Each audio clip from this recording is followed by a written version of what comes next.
Hello, everybody. It's Dr. Weber, and welcome to Program to Design, brought to you by NCSF. Learning goals: recognize the principles, components of exercise program design, understand the benefits of a warm-up, recognize the different types of warm-ups, understand the benefits of a cool-down, understand how to design an appropriate warm-up and cool-down segment. So introduction to program design, major program components include warm-up and cool-down, metabolic systems, periodization, exercise selection order, training frequency, duration, intensity, and volume, rest and recovery periods. So the benefits of a warm-up: you're going to increase neural sensitivity and transmission speed. Basically, neural sensitivity is your nerves and sensitive to the movement around you. You're going to have more sensitivity and speed, which will help motor units fire and activate. Increase movement economy and range of motion. So you're going to have better range of motion after a warm-up, and you're going to move more proficiently because you won't be as, I would say, quote unquote, tight. Increase oxygen-rich blood delivery. So you're going to be able to get oxygen to the appropriate muscles quicker. Increase enzymic and metabolic activity, so beginning to burn and start to metabolize chemicals faster. And increase muscle temperature, which provides more blood and also pump. Types of warm-up: general, gross motor activation, like locomotor skill, like skipping, hopping, jumping, 5 to 10 minutes. Specific, same actions and muscles to prime for max effort. You have performance. Sport-specific actions include multiple phases, 15 to 20 minutes. And then there's functional, which are therapeutic actions, injury prevention, proprioception, and economy. So specific warm-up, for bench press, you want about 12 reps at 65% your 1 rep max.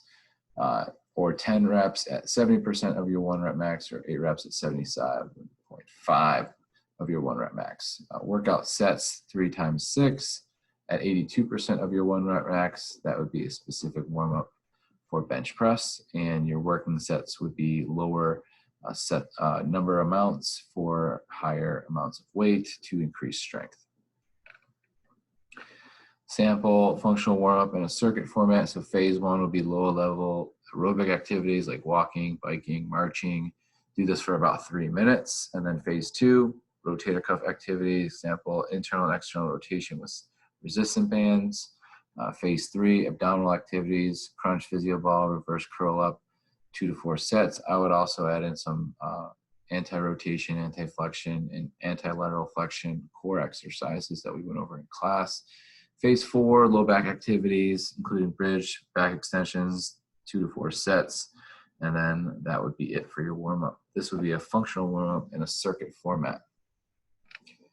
Benefits of a cool-down: prevention of blood pooling. So pooling happens in the heart when you have you're not moving and your body thinks it should be moving. So for example, if you were to sprint 100 yards as fast as you could and then just stop, your blood would pool in your heart.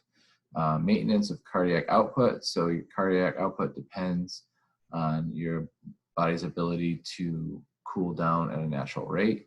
Reduce blood, muscle, lactate, and stress hormones. So cool downs help you reduce the lactate in your muscles and the stress hormones that cause stuff like cortisol levels to rise. And then reduce risk for cardiac irregularities. So if you have heart issues, it's really important to have cool downs. Everyone's going to benefit from cool downs and warm-ups. It's just going to be the safest, best way to go about any type of training workout. Improve overall recovery because you are able to maybe pay attention to some of the needs. Let's just say your hip was bothering you during your workout. Maybe you can finish with some 90-90 exercises, or maybe some hip mobility drills to maybe help that body part recover a little bit better. So cool down, there's different types. We talked about mobility. 6 times 3, 5 seconds per hold. You can do forward lunge with lean, lateral lunge with rotation, hip flexor, step back with rotation each.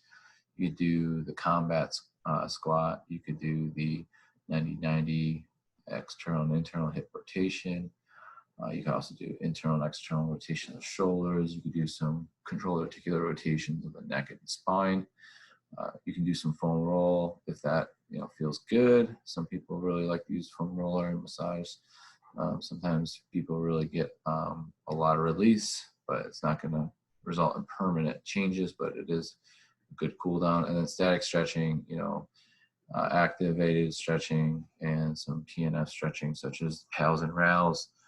So, pushing in, pulling away, doing those 90-90 pals and rails, and doing some isolated stretches for static holds. So that would end your cool down. Cool down's really going to help you recover because you're going to be able to focus on those areas that you may have had trouble with. And your warm up is also going to teach you not only help you speed up your training process, but it's going to help mitigate injury. Okay. And there's different types. Remember, general, specific, performance, and functional. General is your basic warm-up. Specific is specific to the muscle that are moved. So if you're doing chest press, you might do some upper body mobility. Performance, sport specific. This can include phases, box drills, that type of thing. And then functional, using injury prevention, proprioception, economy. So functional would be something very specific to the individual, such as working on hip mobility, working on balance, and working on efficient movement patterns. So that would be an overview of warm-ups and cool downs. And that's going to do it for today.